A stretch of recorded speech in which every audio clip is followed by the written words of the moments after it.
Assalamualaikum warahmatullahi wabarakatuh. Alhamdulillahi rabbil alamin. Wa bihi nasta'in ala umuri dunya waddin.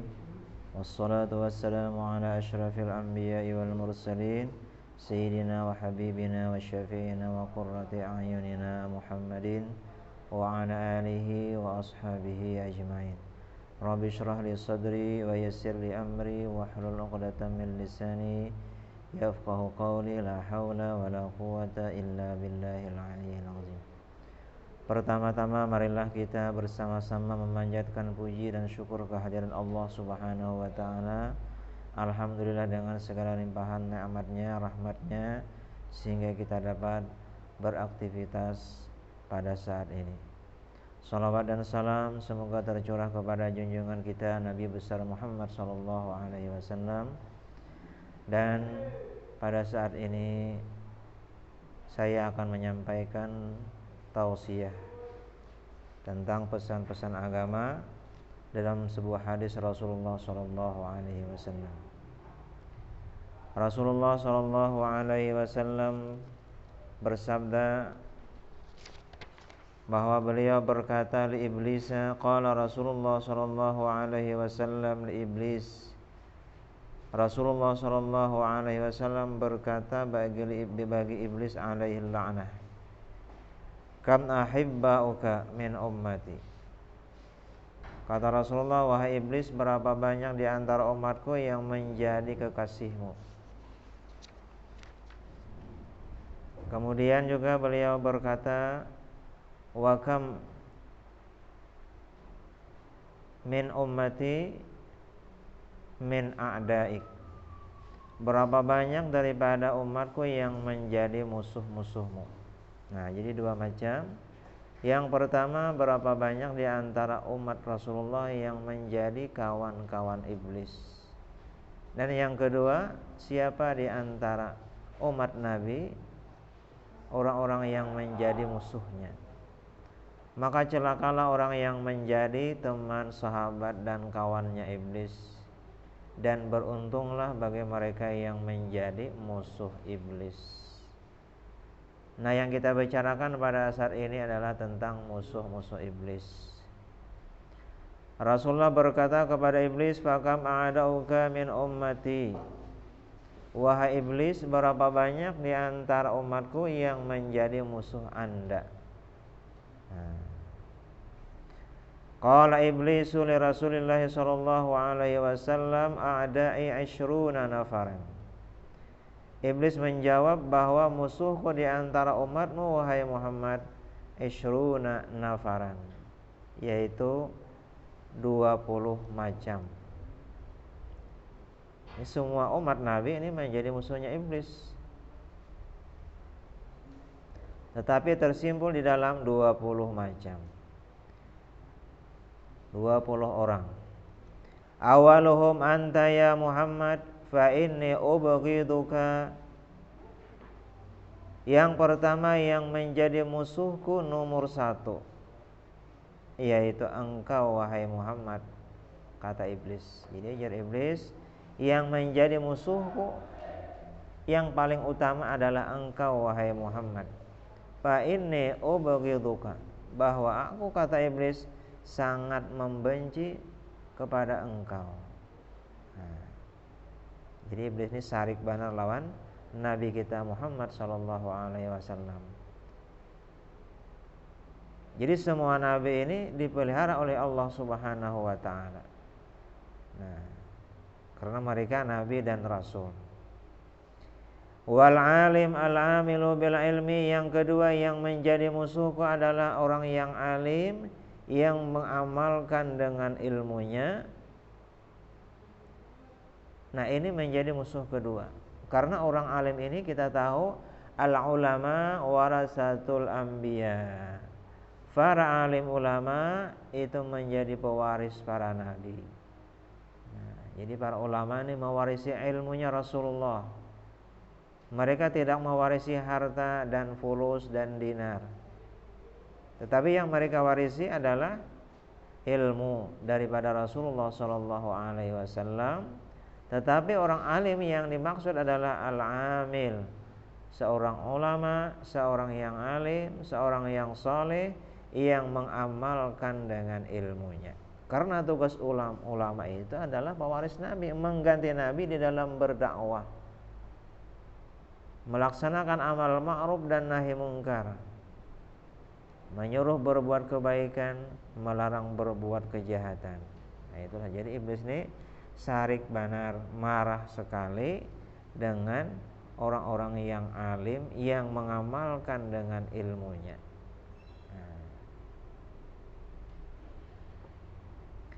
Yang ketiga yang menjadi musuh iblis adalah wahamilul Quran, ay hafizuhu, orang-orang yang menghafal Al-Quran. Alhamdulillah sekarang di Indonesia, di Kalimantan sudah banyak berdiri pondok-pondok tahfiz. Yang tua, yang muda, anak-anak sudah banyak sekarang yang menjadi hafal-hafal Al-Quran. Nah, jadi mereka yang senantiasa menghafal Al-Quran dan membaca Al-Quran itu menjadi musuh iblis. Iza amila bima fihi, apabila yang menghafal Quran itu sendiri juga mengamalkan dengan kandungan Al-Quran, artinya mengamalkan dengan isi Al-Quran, ajaran Al-Quran. Nah, sama orang alim tadi, iblis sarik banar orang alim yang mengamalkan terhadap ilmunya, karena orang alim ini senantiasa mengajak manusia ke dalam kebaikan. Nah, kayak itu juga orang yang senantiasa membaca Al-Quran apalagi menghafalnya, itu iblis sarik banar. Idza amila bima fihi, apabila dia beramal dengan amalan yang dianjurkan oleh Al-Quran. Nah, jadi melaksanakan perintahnya dan menjauhi larangan. Apalagi yang menjadi musuh iblis, wal mu'adzinu lillahi fi khamsi salawatin. Yang menjadi musuh iblis adalah orang yang mengumandangkan azan karena Allah fi khamsi salawatin, pada sembahyang 5 waktu. Nah, jadi orang nang azan, muazin, jadi kita di Kalimantan Bilal, tukang bank bahasa kita, lain bank kredit, lain tukang azan. Maksudnya orang ini senantiasa mengumandangkan azan. Dan dalam kitab-kitab, dalam hadis Nabi, bahwa iblis dan syaitan apabila mendengar orang azan, dia lari sejauh-jauhnya, bahkan tak kantut-kantut bahasa kita. Nah, makanya bila ada orang yang kesurupan, jin, diazankan. Orang kebakaran, diazankan. Melihat di dalam hutan yang kurang bagus, diazankan. Banyak yang disunatkan azan, orang anak musafir seperti anak naik haji, umrah, sunat azan. Ketika bayi lahir, diazankan, dikamatkan. Nah, jadi orang yang menjadi musuh iblis itu termasuk al-muazzin, orang yang mengumandangkan azan karena Allah, artinya ikhlas karena Allah Subhanahu wa taala. Ya, orang yang ikhlas.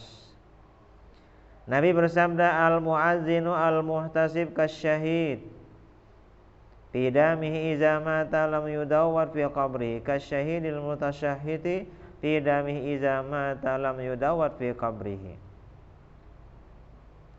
Artinya Rasulullah bersabda, orang yang azan, orang yang mengumandangkan azan yang ikhlas karena Allah, seperti orang yang mati syahid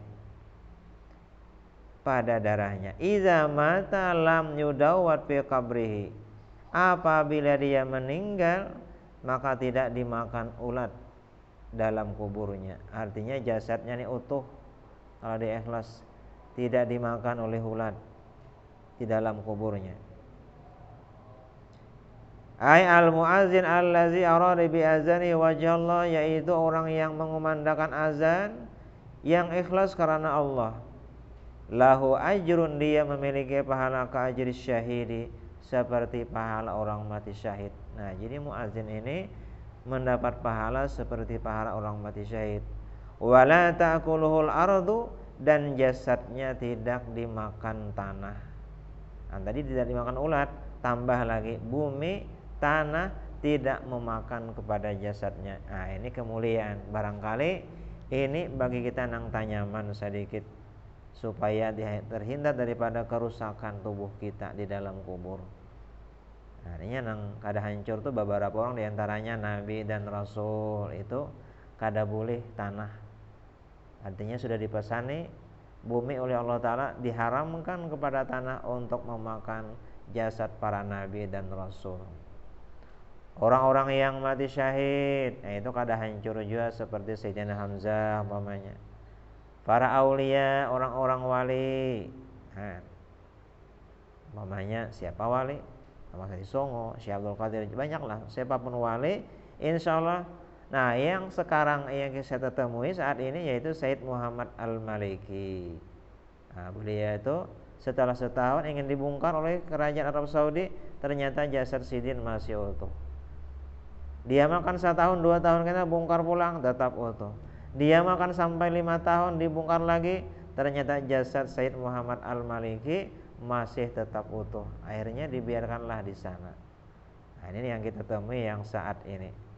Nah, jadi kita yakin bahwa beliau itu seorang ulama dan yakinlah beliau seorang wali Allah Subhanahu wa taala. Apalagi yang tidak dihancurkan? Para alim ulama. Apalagi para pemimpin-pemimpin yang adil. Nah, kalau dia adil, insyaallah jasadnya utuh dalam kubur. Nah, termasuklah diantaranya orang yang mengumandangkan azan yang ikhlas karena Allah Ta'ala. Iza mata lam yudawat fi qabrihi wala ta'kuluhul ardu. Tidak dimakan ulat dan tidak dimakan tanah. Nah, jadi nyaman nih. Baik tuha, baik nang anom. Nah, jadi azan ini. Dan dalam sebuah hadis bahwa orang yang azan juga termasuk bisa memberikan syafaat nanti pada hari kiamat. Nah, yang memberi syafaat kan para nabi, kemudian ulama, kemudian para syuhada. Nah, termasuklah muazzin nih.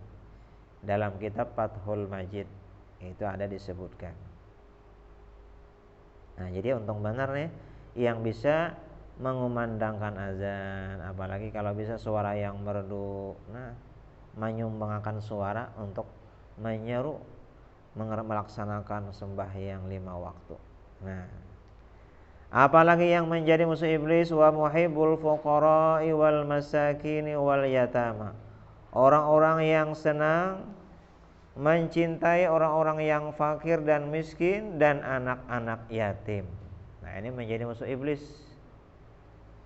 Cinta dengan orang yang fakir, cinta dengan orang yang miskin, cinta dengan anak-anak yang yatim. Nah, kalau fakir itu tak miskin pada nang miskin. Nah, dalam sebuah hadis juga disebutkan bahwa orang yang miskin di padang mahsyar nanti disuruh Tuhan mencari orang-orang yang suka membantu dia sejak di alam dunia. Nah, siapa yang banyak membantu orang-orang miskin, siapa yang banyak berinfak, bersedekah kepada orang-orang miskin, dicariinya karena pada negeri akhirat. Nah, itu sipulan rancang memberi duit, banyak memberi ini segala macam. Itu kayaknya dicariinya orang miskin dan fakir di negeri akhirat supaya apa? Dibawa masuk ke dalam surga. Nah, orang miskin mencari. Wal yatama, cinta kepada anak-anak yatim. Arti anak yatim adalah usianya 15 tahun ke bawah, 0 sampai 15 tahun. Artinya sampai dia belum balik sampai balik, hingga 15 tahun ke bawah. Kalau sudah 15 tahun ke atas, itu ada lagi anak yatim. Nah, jadi yang yatim itu dia belum balik. Kalau sudah balik, bukan lagi anak-anak yatim. Makanya pantinya pun namanya panti asuhan anak yatim. Nah, banyak kayak kita nih anak yatim. Nah, meninggal sudah hajar mama lawan abah, umur sidin misalnya 50 tahun, 60 tahun kawitan matian hajar berdua, itu ada lagi yatim. Nah, karena sudah tua, ketuaan yatimnya. Nah, jadi yang masuk anak yatim itu anak yang belum balik, sampailah usianya kira-kira 15 tahun. Mereka yang cinta kepada fakir dan miskin dan anak-anak yatim ini menjadi musuh daripada iblis laknatullah alaih. Dan maras kita melihat kada nyaman-nyaman orang miskin itu, susah mereka. Nah, kalau orang sugih kan nyaman, rumah harat, motor harat, macam-macam apa makan harat, duit banyak. Orang miskin tak karena rumahnya buruk, duit habis, kayak apa. Nabi bersabda, al-julusu ma'al fuqara minat tawadhu'i wa huwa min afdalil jihadi. Sekedudukan dengan para fakir dan miskin termasuk sifat tawadhu. Nah, jadi kita ini disuruh berkawan dengan orang-orang yang miskin supaya kita ini tawadhu dan bisa bersyukur dengan nikmat Allah Subhanahu wa taala. Nabi juga bersabda, likulli syai'in miftahun, tiap-tiap sesuatu ada kuncinya. Wa miftahul jannati, dan anak kuncinya surga, hubbul masakini wal fuqara, cinta anak-anak yatim dan orang-orang miskin. Jadi kita merasakan kesusahan mereka. Karena Nabi, la yu'minu ahadukum, tidak sempurna iman seseorang malam hari dia kenyang perutnya, sedangkan tetangganya di sampingnya ini dalam keadaan kelaparan. Nah, jadi kada sempurna. Nah, jadi maras kita. Apalagi yang menjadi musuh iblis, wazu qalbin rahimin, yaitu orang-orang yang memiliki hati yang penyayang, hati yang pengasihan. Fi jami' umur ibadillahi ta'ala, pada segala urusan hamba-hamba Allah Subhanahu wa ta'ala. La sayyima ahlul ma'asi, lebih-lebih lagi ahlul ma'asi, orang-orang yang maksiat. Kasihan kita. Jadi orang yang memiliki hati yang penyayang, melihat orang miskin tadi kasihan, melihat orang-orang yang maksiat kasihan kita, mereka ini salah arah. Nah, jadi kita kasihan lalu ingin memberikan nasihat, mengajak mereka supaya kembali kepada jalan kebenaran. Nah, orang yang mempunyai hati yang rahim. Rahim ini nama Tuhan asalnya. Bismillahirrahmanirrahim. Dengan nama Allah yang Maha Pengasih dan Penyayang. Dan rahim ini salah satu alam yang ada pada perempuan, yaitu alam rahim. Nah, lalakian gak ada bisi alam rahim ini. Tapi kalau ibu-ibu barataan baisi alam rahim. Nah, tempat dia mengandung bayi. Apa artinya alam rahim? Mungkin para dokter kada tahu, perawat kada tahu, karena ini bahasa Arab. Rahim itu daripada kasih sayang, alam kasih sayang. Nah, mulai mengidam sudah sampai batianan 9 bulan 9 hari, garing, sakit, segala macam itu diobati, sayang. Makanya kalau seorang ibu ada pepatah, kasih ibu sepanjang jalan, kasih anak sepanjang galah. Artinya kasih mama itu tiada terbatas. Nah, padahal batianan 9 bulan 9 hari, wahnan ala wahnin, susah di atas segala kesusahan. Nah, tetapi ibu-ibu diberikan penghargaan, al jannatu tahta aqdamil ummahat, surga itu di bawah telapak kaki mama, kaki ibu. Nah, jadi kasihan kita melihat. Ada sebuah cerita dalam hadis Nabi, seorang perempuan yang tidak taat, ketika dia kehausan, dia masuk ke dalam sumur untuk mengambil air. Ketika dia keluar daripada sumur itu, dia melihat anjing sedang kehausan. Timbullah rasa kasihan dalam hatinya. Dia lepas alas kakinya, dia ambilkan air, ambilnya banyak. Nah, dia serahkan kepada anjing untuk diminum. Julungnya lawan anjing. anjing minum daripada kehausan itu ampe, maka dengan sebab itu Allah menyayanginya, mendapatkan rahmat dengan dimasukkan ke dalam surga Allah Subhanahu wa taala. Ada hati ini, rasa sayang kepada makhluk. Zulqalbin rahim. Jadi sarik benar iblis tuh. Maras kita melihat orang dalam kesusahan. Pokoknya pemarasan lawan orang bahasa kita. Apalagi yang menjadi musuh iblis, wal mutawadhi'u lil haqqi, orang yang bertawadhu terhadap kebenaran. Orang ini menerima kebenaran walaupun dari kakanak anum pada kita, tapi benar dia menerima. Menerima kebenaran itu. Artinya tawadhu ini kawan daripada sombong, lawan daripada sombong. Yang kayak iblis tadi, disuruh Tuhan sujud lawan Nabi Adam. Kada akun iblis, kenapa? Khalaqtani min nar wa khalaqtahu min tin. Ana khairun minhu. Ujar iblis, aku lebih baik daripada Adam. Adam dari tanah, aku dari api. Masa api ini hormat kepada tanah? Disuruh Tuhan. Makanya dalam ta'lim muta'alim, kehormatan itu bisa menyampaikan seseorang kepada makam yang tinggi. Tapi kalau hormat ditinggalkan, diabaikan, maka dia bisa menjadi kafir. Contohnya tadi ya kayak iblis.